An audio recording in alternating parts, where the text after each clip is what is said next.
Very good morning to all of you. My name is Assistant Professor Ankit Sharma from IIMT University, the Department of Economics.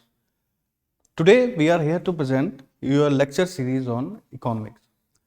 First of all, before understanding anything, we have to understand basic concept about economics. What economics as a subject is all about. First of all, we must understand why there is need to study economics.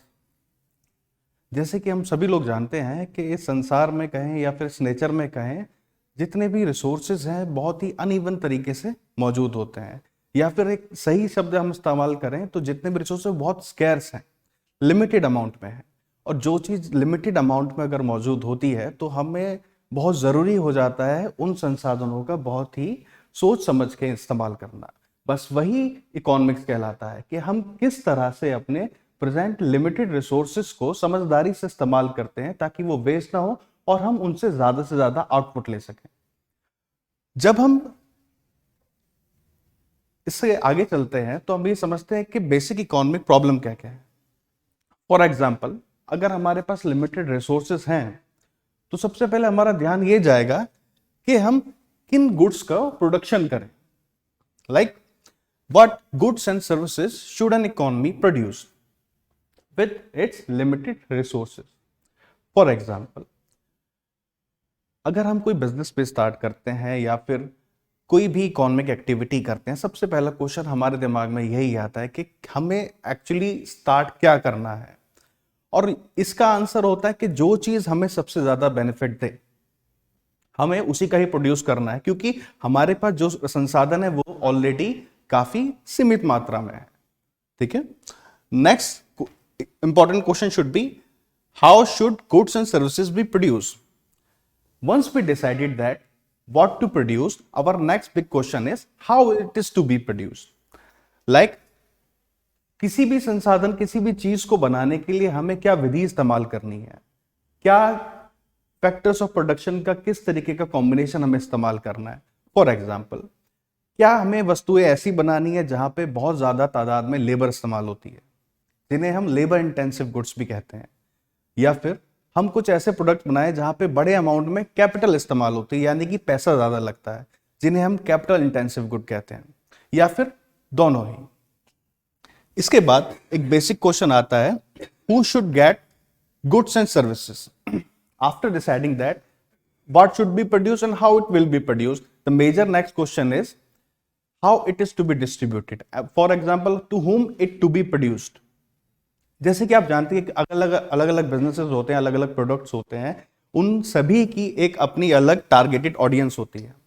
For example, कोई भी entrepreneur होता है या फिर businessman होता है, अपने product को कुछ स्पेशली इस तरीके से डिजाइन करता है कि वो पर्टिकुलर एक एज ग्रुप में फिट हो।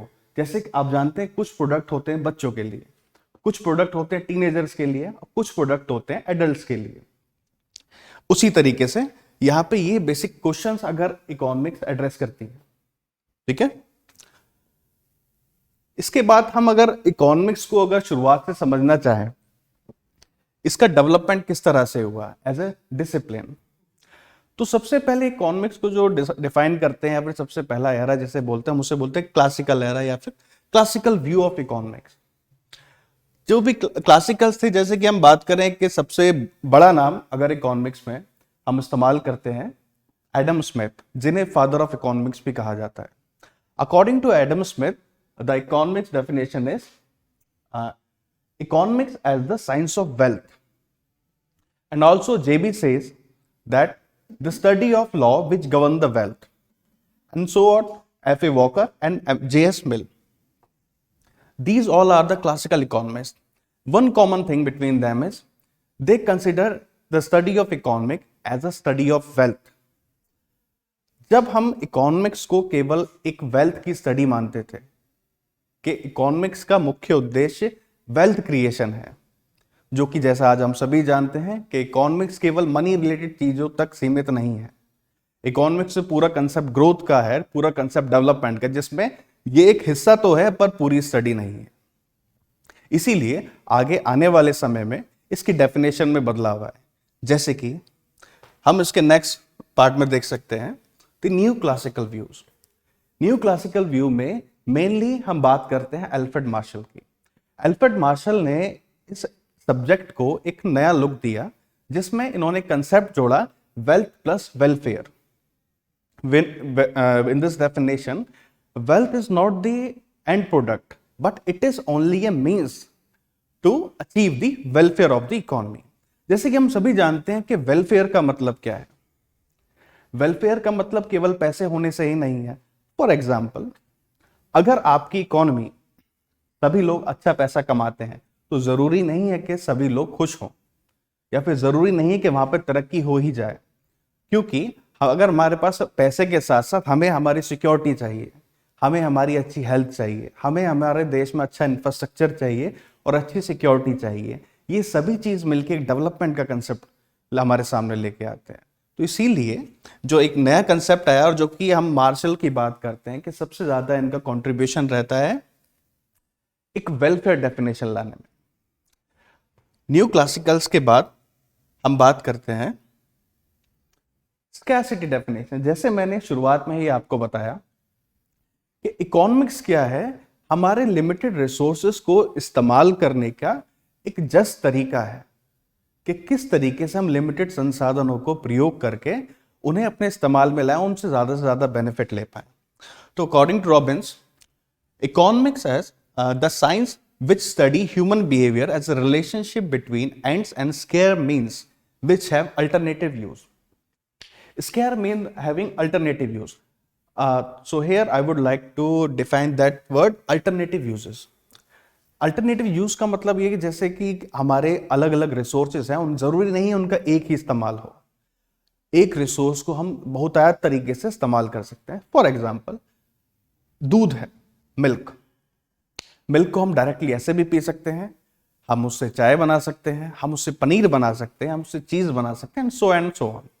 लेकिन एक इकोनॉमिस्ट या फिर एक जो रैशनल माइंड है, वो सबसे पहले क्या सोचेगा कि मुझे इस दूध का इस तरह से इस्तेमाल करना है जहां पे मुझे से ज्यादा फायदा हो, ज्यादा मुनाफा हो। अब वो फायदा हमें समझने के लिए ये समझना पड़ेगा कि हमें ज्यादा फायदा कैसे मिलेगा। फॉर एग्जाम्पल, अगर मैं दूध को रॉ रखता हूं तो उसकी लाइफ एक्सपेक्टेंसी कितनी होगी? 1 से 2 दिन। अगर मैं उस दूध को थोड़ा प्रोसेस कर लेता हूं तो उसकी लाइफ एक्सपेक्टेंसी थोड़ा बढ़ जाएगी। और उसी दूध का अगर मैं घी बना लूं तो आप सभी जानते हैं कि घी कई सालों तक चल सकता है, और इसीलिए रॉ दूध की कीमत कम होती है और घी की कीमत बहुत ज्यादा होती है। बस इन्हीं सब मेजरमेंट को हम इकोनॉमिक्स में ध्यान देते हैं। After the scarcity we understand the growth oriented definition in the modern age. अब जैसे कि हमने समझा पहले क्लासिकल व्यू, जहां पे हम इकोनॉमिक्स को समझते थे केवल पैसे से, कि जितना हम पैसा कमा रहे हैं उतनी अच्छी हमारी इकोनॉमिक ग्रोथ हो रही है। लेकिन हमने वहां पे समझा कि केवल पैसे से ही ग्रोथ नहीं होती है, और भी कई चीजें होती हैं। जैसे कि किसी भी सरकार का मुख्य उद्देश्य ये नहीं होता कि वो कैसे पैसा कमाए, उसका मुख्य उद्देश्य ये होता है कि कैसे वो अपने लोगों को ज्यादा से ज्यादा वेलफेयर प्रोवाइड करें। That is the concept of welfare state. After that we have seen new classicals which given the method of, or you can say the definition of welfare economics. After that neoclassical, and after that growth oriented definition. In this growth oriented definition, modern age is the age of economic growth.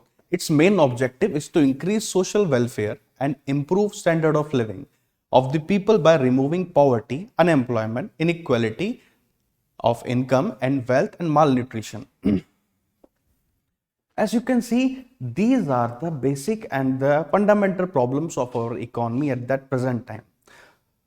First, we talk about unemployment. Yes, as we all know, unemployment is the current and the most biggest problem at the present time.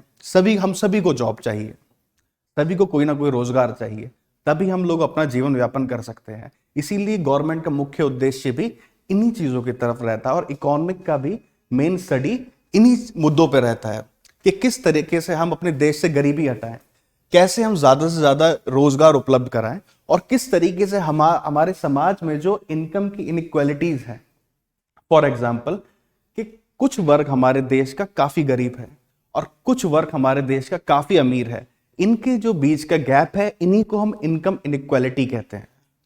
जो कि अब जाहिर सी बात है हमारे देश के लिए या फिर किसी भी जगह के लिए एक अच्छी बात नहीं है। फिर हम बात करते हैं माल न्यूट्रिशन की।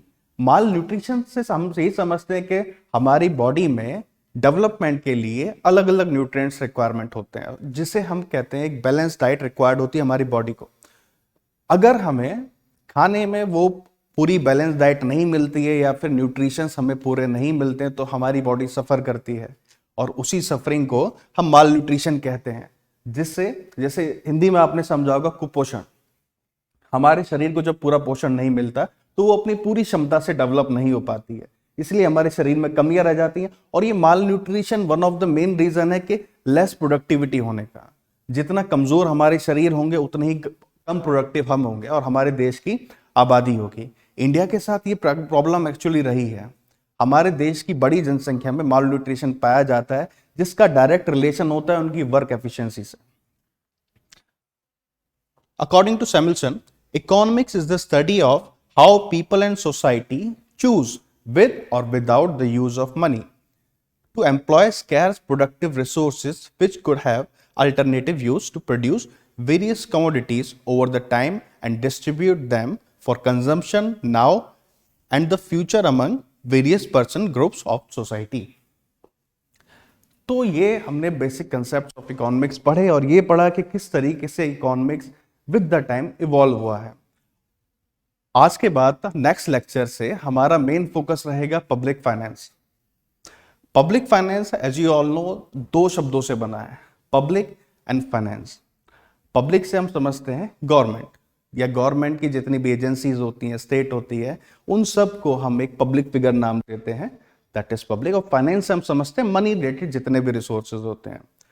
तो गवर्नमेंट के जितने भी फंक्शन मनी रिलेटेड होते हैं, फॉर एग्जाम्पल गवर्नमेंट का एक्सपेंडिचर, गवर्नमेंट की इनकम, ये दो मेन वेरिएंट रहते हैं जिसे हमें डीपली स्टडी करना है। इसका ही जो फर्दर इसमें हम पढ़ेंगे that is budget. For example आज 2 तारीख है, 2 फरवरी है, और कल ही हमारे देश में एक यूनियन बजट इंट्रोड्यूस किया है हमारे फाइनेंस मिनिस्टर ने। तो फिर बहुत ज़रूरी हो जाता है ये समझना कि बजट एक्चुअली है क्या, बजट किस तरीके से तैयार होता है, या फिर बजट होता ही क्यों है, इकोनॉमिक सर्वे क्या होता है। धीरे धीरे हम इन सभी कंसेप्ट्स को आगे पढ़ेंगे। Okay, thank you very much.